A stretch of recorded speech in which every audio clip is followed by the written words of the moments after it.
Welcome aboard. It's Captain G, Newblood, 13.7, July 1942, Italy. Before we begin, we have some housekeeping. We've seen a couple comments by members of the community who are watching our videos, and they've triggered us to go back and look at rules and roles. Just wanted to say we really appreciate those watching and commenting on things that we missed, like defense roles for the Iranian infantry that Mark the Shark rolled for Germany, and a few other recent call-outs are really helping us in our first YouTube game, at least for Lancerbolt and Eggman and myself.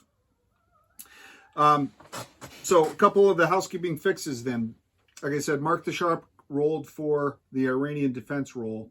When Japan captured Calcutta, that meant the FEC lost all their cash on hand, something that we were not necessarily aware of.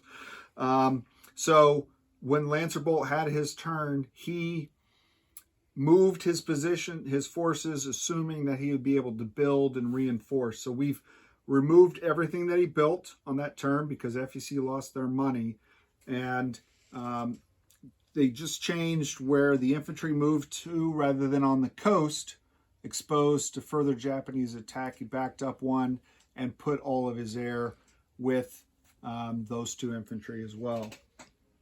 Additionally, militia may only move in home country, and the FEC has no country. Thus, the FEC cannot move militia, so those have been put back in place. Last round, the KMT upgraded a militia to an infantry. And again, this was called out by a member of the community on one of our videos. That's been corrected. The IPP was returned back to the KMT, and nothing was purchased. That also led us to research Free France's last term when we tried to upgrade a militia in Cameroon. Thank you, Eggman. And we realized that Free France can only do that once they built a factory. So instead, this time Lancerbolt left the two IPP invested that turn and purchased a militia in Madagascar instead. And then finally on the attack in North England, we had a couple possible corrections. The first is the fortification was rolled in defense after the first round, and then one of the rounds got a hit on an armor, but fortification only fires first round. So that hit armor was returned to the British, and so now he had 3 armor instead of 2 surviving the attack. However, the last round ended with the British killing the last German infantry. That infantry did not get to shoot back. So our last housekeeping item and our first roll then will be for that German infantry. If they get a hit on a 4 or less, we kill the same tank that we just gave back to the British. So Eggman, you want to go ahead and roll 1 die? We're looking for a 4 or less for that German's final shot. 5. Oh, he missed. So Lancerbolt, you got to keep that tank, and that takes care of our housekeeping. So let's move on to Italy's turn. For tech, 3 out of 12 times we've been successful at a 7+ on improved construction. Here we go. 11.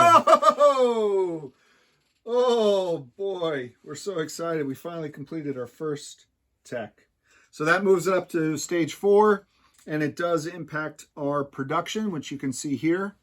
So instead of costing 5 to complete, it would only cost 4. So we're buying a tack bomber for 11, medium armor for 6, 2 infantry for 6, and we were buying 1, finishing the fortification on Gibraltar for 5, leaving us with 1. We're still going to buy that fortification, but it will only cost us 4 instead of 5, so we actually save 2 IPP instead of 1 on that production. Additionally, we expect, if successful, the Italians to complete their second strategic objective, and the bonus from that strategic objective are these immortal air transports and seaplanes. So we will place them with our purchases this round. They count against Italy's factory production, unfortunately, But if they're ever shot down, then they go back into the production box and Italy can get them again at no cost. That's why I called them the Immortal Air Transport and Seaplane. All right, let's move on to combat. We have a number of combat attacks, but none of them, interestingly, will earn Italy more IPP. All the way in the south of Africa, we have the infantry moving into Bechuanaland to take that from the British. No IPP. In the Middle East, right at the edge of the box, we're going to have one infantry move into Kuwait to capture that port and take that from the British. In sub-Saharan Africa, the motor rifle unit will move into Niger and take that from the Free French. For Italy, no IPP movement there. From northern Italy, our newly constructed Japanese strategic bomber moving 1, 2, 3, 4, having a movement of 6 and +1 for the airbase 7. They will conduct strategic bombing raid on the Americans in Portugal. We also have in C-Zone A51, where there's a British battle cruiser and an Anzac transport, we're sending our submarine from A46 1, 2, and we're sending our fighter and tactical bomber from the Sudan, flying along the rivers of the Belgian Congo out to sea to join that battle. So no IPP there. That's a movement of 1, 2. They'll have 2 left after the turn.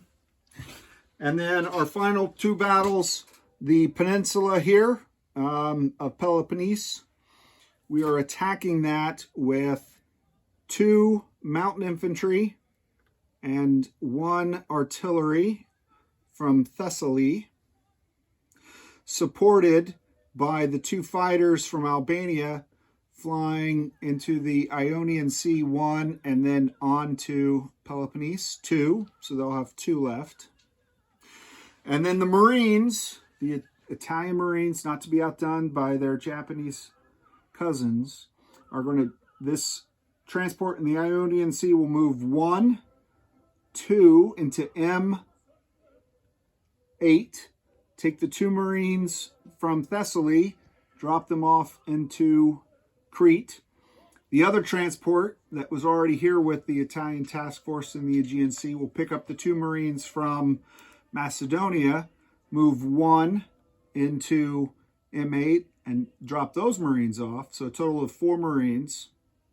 And then the entire Italian battle group, which I don't know if they can see this or not, but consists of a damaged battleship, 2 heavy cruisers, 2 light cruisers, and a destroyer, are moving into M8 to join the other battleship and all those transports in the German fleet.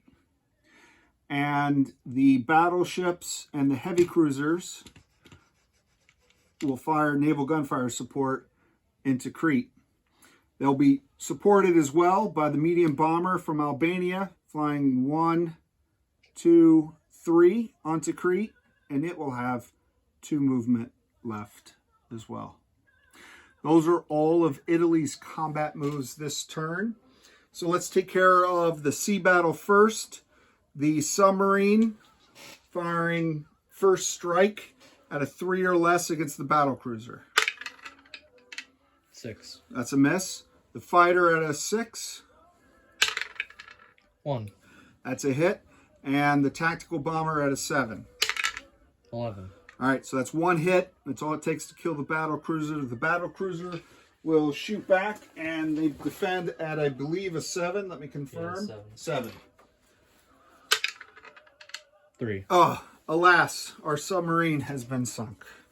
So the submarine goes down, the battle cruiser goes down, and the planes also take out the... Well, wait a minute. Defends at a 1, but only against subs, right? Yeah, go ahead and roll the 1 for the transport. 6. Okay, good. Because if he got a hit against the sub, the battle cruiser's hit could go against the air. Mm-hmm. So I'm glad we caught that at the end, so there's no doubt. All right, so that's the first battle. We've cleared the seas of the last remnants of the Royal Navy outside of England's backyard. Let's do the 3 dice, 3 Italian green dice. Carpet bombing the U.S. invaders in Portugal. 1, 2, 10. Oh! So that's 2 hits. Again, the Marines are protected. As cannon fodder, they have these Portuguese that they forced to join the local militia and more U.S. Army grunts. So they're gone. Let's hit the battle for Peloponnese. So it's mountainous. All Greece is mountainous. So 1 mountain infantry is attacking at a 2. 1 mountain infantry is attacking at a 3. The artillery is also attacking at a 2 first strike. So let's get a 2 here. Exciting. 11. All right, it's a miss. So the infantry at the mountain infantry at 2. 12. Okay. And the mountain infantry at 3. 10. All right. The 2 fighters at 6. Let's get one of them hit. 5, 3. All right. So that's 2 hits on the defending infantry aligned with the British, shooting out of 4. 12. Outstanding. All right. So that comes off. And this flag goes on. Roman Empire just conquered Sparta. All right. So in Crete, we have 3 3s. First strike, naval shore bombardment. That's the 2 heavy cruisers and the damaged battleship. The heavy cruisers are 2s. Oh, all right, all right. Let's roll the 2 2s. 2 2s. 7 7. Okay, battle cruisers is the one between them. Mm-hmm. The damaged battleship at a 3. 2. Got him. Got him. Battle's over. Let's see what the big ship can do. 3. All right. Just for fun. Outstanding. Okay. So that battle's over. And the Marines come ashore, firing effectively, I'm sure, but we'll save their ammo. So that completes all of Italy's combat. Let's go to non-combat. Let's go ahead and move the box so they can see, because we have, and he's Yemen, I think. We moved him out of the way. Mm-hmm. So the 2 aircraft in A-51 will land in the jungles. No, Tanganyika. Tanganyika. Through the jungles into Tanganyika. All right, that comes off. The strategic bomber that raided Portugal will fly 1. It has 3 remaining. 1, 2, 3. And lands at the Sardine Air Base. I'll pick it up later. The 2 fighters on Peloponnese that have 2 left will fly into the Ionian Sea and land in Sicily. The medium bomber that has 2 left on Crete will fly 1, 2 to Cyrenaica. Okay, so we've used these 2 transports. I'll put them on this card with the ships. And that entire fleet is at M7. We have a transport here at the... We should land this here, it said, Western Egypt. Western Egypt? Mm-hmm. 1, 2 in Western Egypt. Okay. So from northern Italy, in this port at M5, we're going to take the infantry and the armor, and using the port bonus 1, 2, 3, join that task force, and drop off the armor and the infantry into Syria. The colonial infantry that's in Syria will move into southern Iraq. The Marine and the infantry in Italy will both rail to Macedonia. Well, we'll rail them to Thessaly. It won't be as crowded because the Germans are all going to Macedonia. The fighter is flying 1, 2, Jul43 to take up station at Airbase Gibraltar. There's not an airbase there, but just what we're calling it. We moved that. We moved those guys. Let me check my sheet. I think that's everything, Egg. Right? And yeah, I think that's all right. Syria, Iraq, and Macedonia. So let's place units. The seaplane, the transport, the medium armor, and the 2 infantry are all starting in northern Italy, which maxes out that factory's production. The tactical bomber will start down in Cape Town at the captured miner factory down there. And again, the sea lanes of we could go either way. There is one British destroyer if we go through the Atlantic as opposed to the Indian Ocean, but you need 3 ships to blockade a port or a sub to interdict. So we'll go around this way just in case. That completes place units. For income, Italy did not have to place the bunker. Oh, the bunker, yes. So the under construction comes off. So we finished the bunker in Gibraltar. So Italy's still at 21. We have 6 bonus, so we'll be at 27 next turn. 10, 15, 20, 25, 26, 27. And then the 2 that we saved, 29. So Italy will have 29 next turn. At this point, I'll turn it over to Lancerbolt for the KMT U.S. turn. Curious to see how the U.S. will respond to the Soviets declaring war on their allies, the British. But I'll, like you, will watch the video and find out. For Eggman, I'm Captain G. Over and out.